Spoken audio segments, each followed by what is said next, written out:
Ok, mesdames et messieurs, nous sommes en losers final, donc c'est le top 3 qui se joue ici, enfin la troisième place qui se joue ici pour le perdant. On a du Arsnif Matteo, c'est du Joker into Pitch, on a déjà vu ce match, Arsnif a le 7 count, a priori il devrait pas être inquiété.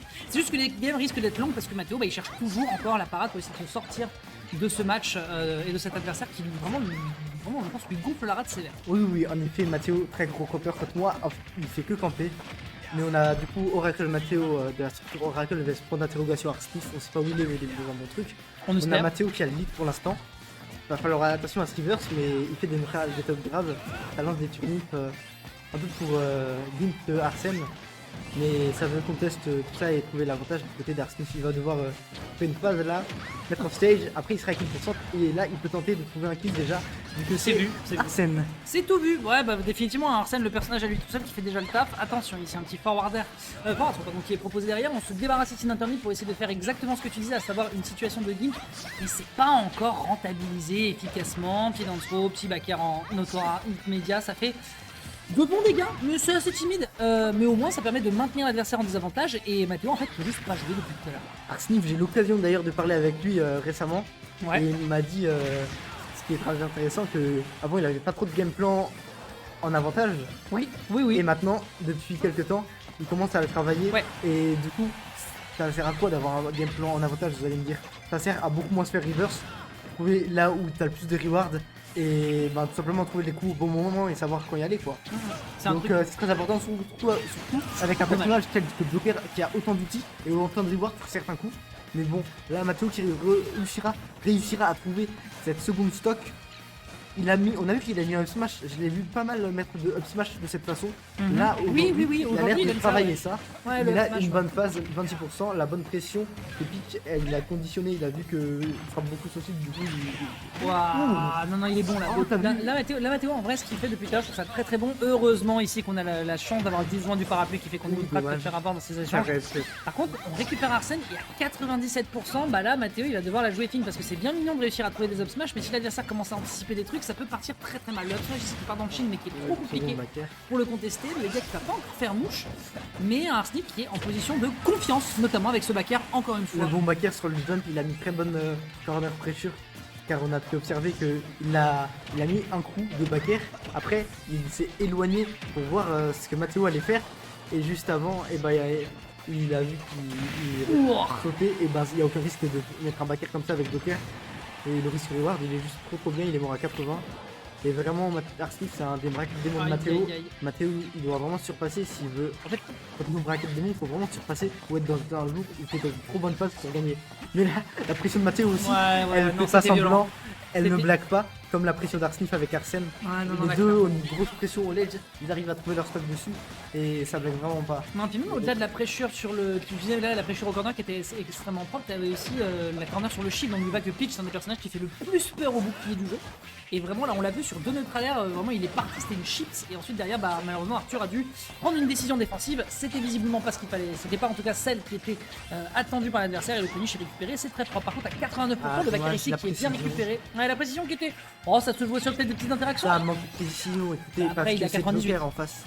Mais bon, pour l'instant on a un Arsnif qui va devoir trouver le kill avec un setup ou attendre son Arsène il va bien pouvoir tuer en neutral, car en soi on n'en parle pas assez, mais les cartes qui peuvent tuer en neutral c'est très fort, parce que ça veut dire qu'ils n'ont pas besoin de gagner le neutral, gagner le neutral pour te mettre en désavantage, ils peuvent gagner une seule phase, et là il a bien catch la roll Arsnif, et je vais vous laisser le cast parce que moi je suis un casteur de... Ça va, tu donnes des informations qui sont bien techniques et dont on a parfois besoin. Bonne soirée et bonne chance aux joueurs. Merci mon bon Lyoko. Merci mon bon Lyoko pour cette petite couverture. Donc on va rester concentré pour la suite. Merci pour ces petits insights de la part de notre bon Lyoko qui, attention encore une fois, hein, gardez en tête que Lyoko c'est un joueur qui en termes de technique et en termes d'analytique peut vraiment donner des super bons éléments. Donc vraiment gardez ça en tête si jamais vous voulez lui poser des questions, si jamais vous le croisez. Pour l'instant ce qu'on a c'est avant tout un Arsnif qui a pris une première game non sans mal. Même si on s'est un peu défendu tout de même du côté de Matteo. Matteo qui évidemment sauve la mif, il met la daronne à l'abri juste en switchant de skin.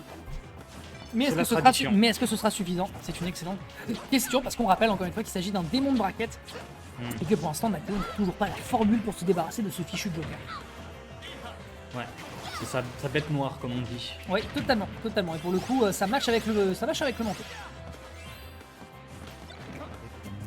Oh, il y a une bombe. Oui, bah, il y a le manteau de Joker actuellement. Ok, attention, le backer qui va trouver la bombe qui ne fonctionnera pas malheureusement. La bombe qui aurait pas fait de grand chose. Je pense qu'en corner, ça aurait tué à 65%. Ouais. Mais malheureusement, il l'a pas eu sur le corner. On utilise l'air dodge ici pour récupérer le turnip et se sortir d'une situation qui aurait pu être un petit peu incapacitante pour le personnage de Persona 5. On esquive ici encore une fois le turnip. Il n'arrive pas à faire grand chose sur cette game 2, que se passe-t-il? Ouais, bah là pour l'instant, Mathéo a l'air de vraiment bien s'en sortir, surtout au niveau de l'adaptation. Enfin là, il a eu des grosses phases d'avantage, mais il a gagné plusieurs fois le neutral d'affilée. Oh, ok. Hey, première prise de lead de la part de Mathéo sur l'entièreté de ce set pour l'instant. C'est cool, ça peut créer de la confiance, ça peut réussir à remonter un peu dans le mental. Et clairement, il en a besoin parce qu'on n'oublie pas que depuis tout à l'heure, les phases d'avantage que nous propose Arsnif sont extrêmement clean. Pour l'instant, on a un petit peu de mal. Je trouve qu'il est un petit peu timide dans ses approches. On attend peut-être de récupérer Arsène parce qu'il va bientôt revenir avec cette stock de retard. Voilà, le side B qui met beaucoup de dégâts, ça y est, c'est récupéré. Le grand frère qui est présent, il faut absolument tuer parce que s'il n'arrive pas à capitaliser dessus, il va amèrement le regretter. On rappelle que ces deux joueurs se sont croisés d'ailleurs tout à l'heure et ça a fini en 3-0 pour Arsène, pour Arsnif. Arsnif qui prend la stock ici qui est à 46%, c'est pas si grave. Et en plus, il a Arsène pour amener l'égalisation. Ouais, il a Arsène. Après, sur une petite phase, il pourrait partir très vite. Ah, dommage. Mais clairement, là, Ouais, non, il a rien. Il a pu mettre un EGA, bon d'accord, ça mettra l'adversaire à 25% avec le dot. Mais voilà, encore une fois. Il n'a pas besoin d'Arsène, là c'est déjà even. On le disait tout à l'heure, lors du set précédent, il a clairement pas eu besoin d'Arsène pour se débarrasser de la pitch. Mais là, il y a des choses à faire. Si Mathéo arrive à prendre vite la stock, qui pourrait vraiment capitaliser et à prendre un gros lead. Ok, pas mal. Pas mal du tout même, ok, c'est bien vu. Dash attack.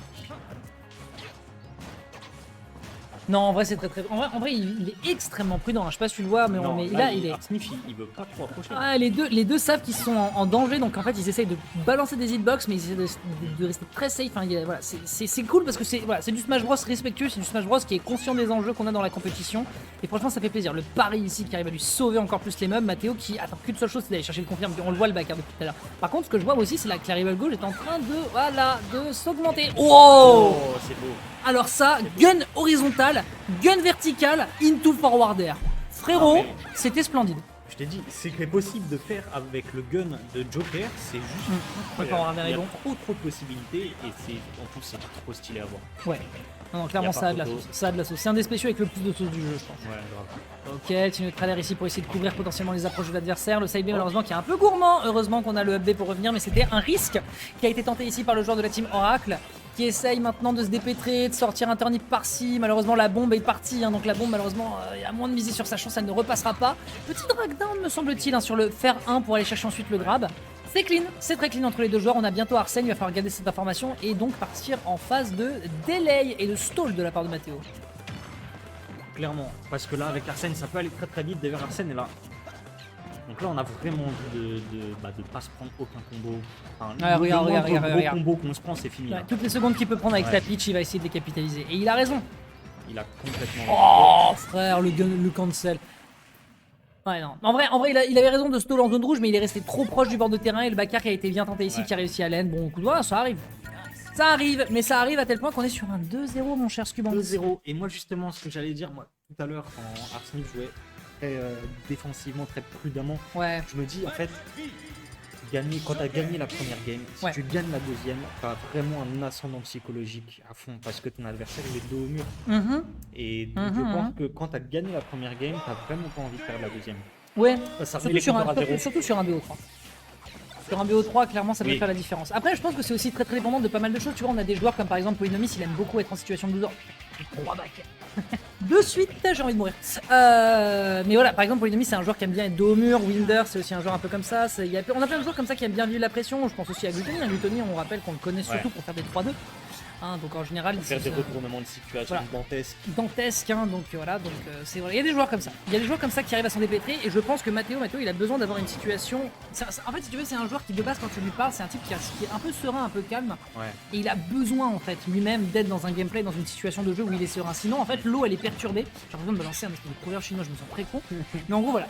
Dès que son système est perturbé, malheureusement, pour retrouver la situation d'équilibre, c'est complexe. Et Arsnif, qui joue un perso flashy, bah en fait, il va capitaliser là-dessus. Ouais. Et c'est pour ça que c'est un de ses démons de marque, je pense. Et là, alors. Wow! Mais attends, c'était la deuxième stock surtout. Il a pris que 51 sur sa première stock. Alors, pendant qu'on parle, il lui a fait des dingueries. Ah non, mais là, il y a un boulot qui est présenté. Aïe, aïe, aïe, aïe. Et clairement, croyez-moi, celui-là, il est en bois massif, ce boulot. Hein. Ouais. Ok, petite forward throw, petit gun cancel. Ah, il a tenté un petit truc. Malheureusement, ça aurait pas capitalisé sur un kill, mais c'était mignon. Oh, ok, s'il parie les backers, frère. En vrai, non, en vrai, là, il y a quelque chose. Là, il est dans le move. En vrai, Mathéo fait un truc.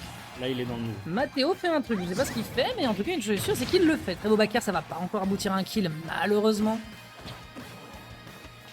On arrive à revenir avec le mix-up de recovery. C'était propre, hein, parce que là, clairement, Ah, dommage. il est aux aguets, Arsnif, pour finir.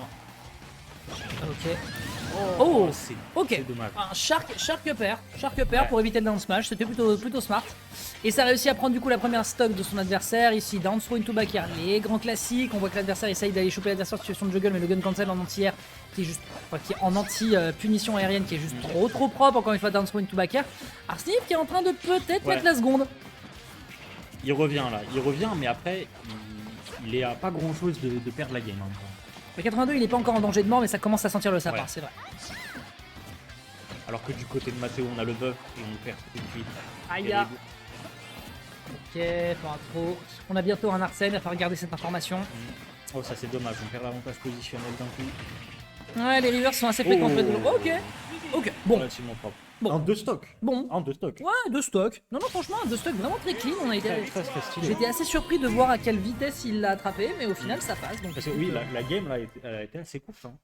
Ça a été une game qui a été effectivement très rapide, c'est vrai.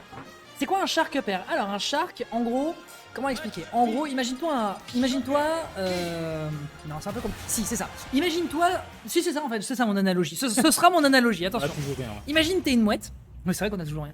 Tu vas la chier, ta chiasse. Imagine, t'es une mouette, tu voles au ras de l'océan, en ras de l'océan, et tu vois et en gros, il y a un aileron de requin qui passe, et hop, il t'attrape par en bas, et il t'entraîne dans les abysses, et il te dévore. Bah, en gros, l'idée, c'est ça, c'est que quand tu es en dessous quand t'es sur une plateforme, l'adversaire peut te shark par en dessous, on appelle ça un shark, en gros, comme un requin qui vient t'attaquer par le bas, et en gros, ça te touche par-dessous le stage. Et ça marche sur certaines maps, notamment des maps comme ça qui ont des petites diagonales sur les bords de ledge, comme PS2. En fait, t'as des personnages qui ont des énormes hitbox. Et en fait, ça peut taper par le dessous un adversaire qui pensait qu'il était safe par le dessus. C'est ça qu'on appelle un shark. Et en l'occurrence, le upper shark qu'il a fait tout à l'heure a touché Mathéo qui pensait qu'il était safe sur le bord de l'edge alors que pas du tout. Voilà, bon, c'était une analogie très marine, très BZH, mais bon, écoute, on fait ce qu'on peut avec ce qu'on a. Genre le up B de Ganon, genre le up B de Lucina, genre il y a plein de moves qui shark. Il y a plein de moves qui shark. J'ai le upper de Bailet. Voilà. C'est d'ailleurs pour ça aussi, qu'on recommande grandement aux joueurs qui sont sur une plateforme de se tirer de la plateforme pour récupérer tout de suite le sol, parce que vous êtes de toute façon en désavantage parce que l'adversaire peut vous shark avec plein de moves. Bref, on récupère un Saturn. Oh, je te jure que s'il avait shield. Oh, je te jure que s'il avait shield. Je pense que lui-même il savait que là il allait pas shield. Ouais. Il allait se prendre un coup, quoi que ce soit, mais surtout pas machin. Ouais, je sais pas si Monsieur Saturn est parti dans les abysses ou pas. En tout cas, une chose est sûre, c'est qu'il ne reviendra pas de sitôt, puisque, encore une fois, c'est de la RNG en termes d'ITF. Il est parti. Ah, il a fast fall. Oh. Il a fast fall, je l'ai vu partir, mais comme une comète. Ouais. Et malheureusement, ça se crachera dans la blast zone du bas. Bien essayé. 126% qui sont récupérés ici par Arsnif. Il faut concrétiser la game. Mais ça se bat là. Oh oui, là, il faut juste clôturer. Le problème, c'est qu'il faut aller le chercher, parce que là. Ça se bat jusqu'au bout. Mathéo, défensivement, il donne. J'aimerais bien voir Mathéo faire un reverse sweep. Ça serait stylé. J'avoue, surtout sur un bracket démon, enfin, je crois qu'on aimerait tous. Hein. Ouais, d'un point de vue storytelling, c'est vrai que ça serait stylé. Ça serait incroyable. Ok, tentative de juggle, le backer qui passe, ça tue pas parce qu'on s'appelle Joker sans Arsène. Le prochain va tuer. Ok, on se prend le down tilt, un petit jeu de juggle, le jeu de juggle de pitch qui est quand même très clean à partir du moment où l'adversaire est au-dessus des plateformes. Est-ce qu'on peut tuer ici? Down throw. Ça tue pas. Ça tue pas, mais c'est pas loin. Est-ce qu'on peut réussir à choper le punish sachant qu'il y a le cancel, le side B? Ah! Il a voulu avoir le timing pour punir, je peux le comprendre. Je peux comprendre. Et on trouve le backer pour punir le smash. Il a tenté un autre 80% pris. Tout est faisable. Ouais, c'était un peu gourmand de tenter l'up smash quand même dans cette situation. Ouais. Il en a un peu voulu. Les smash c'est puissant, mais c'est la geek, gardez ça en tête les enfants. Sauf le forward smash du style parce que c'est le super peu triche. Ok, back throw, c'est propre. On peut en faire quelque chose ici, 100%. On prend le side B. Le side B en plus d'ailleurs c'est assez rigolo parce que Mathéo, Mathéo, le side B, il s'en sert souvent en désavantage et les adversaires arrivent à l'overshoot, genre à prédire le moment où il va réussir à se positionner pour le punir derrière, mais c'est un temps il n'y arrive pas. Très belle utilisation du template ici avec le turn qui prend 78% tout de même. C'est vraiment sympa. On a Arsène. Là, ouais, on a Arsène. C'est le moment de briller, à condition qu'il soit durable tout terrain, sinon on va le regretter. Le backer ici en deep qui était bien tenté, mais la belle mix-up de Mathéo qui passe bien. Est-ce qu'on peut réussir à punir le Ega qui ne fonctionnera pas? Oh, très beau party. Très beau prend la stock. Et donc on a un lead pour la première fois dans cette game de la part d'Arsenic. Mathéo est peut-être sur sa dernière stock, mesdames et messieurs, le joueur de la team Oracle qui est complètement dos au mur. La princesse qui est pas loin de se manger une révolution et de se retrouver avec la tête coupée bien à la française comme on fait chez nous. Oh, joli backer. Ça c'est stylé ce qu'il a fait. Il a fait un side B, il a profité de sa flottiness et son momentum pour aller chercher un backer derrière sur la lecture de saut de l'adversaire. C'était vraiment super clean. Hop là, c'est de ma part. Ouais. Ok, on va se compliquer. Allez Mathéo, là on a envie de l'encourager. Oh, il a le buff. Le buff 69, nice comme disent les aficionados. Moi j'y crois. Ok. Oh non. Ok, c'est dommage. En vrai, il aurait pu aller chercher un upper, mais comme il avait le turn hit, malheureusement. Là, il y a Arsène, ça fait peur. Là, il va falloir y aller doucement. Ouh. C'est bien, et tu vois, il est pas parti dans un truc en mode je vais spammer mon backer, il a fait un premier backer en prise de température, tout de suite en shield. Derrière, un Ega qui est bien envoyé, on tente d'essayer d'aller chercher un backer, ça passe pas. Le backer ici qui va bien fonctionner, et on a un Arsène qui a encore de la ressource pour essayer de se débarrasser de son adversaire. Le mix-up recovery qui était vraiment clean, le mix-up recovery qui était vraiment clean.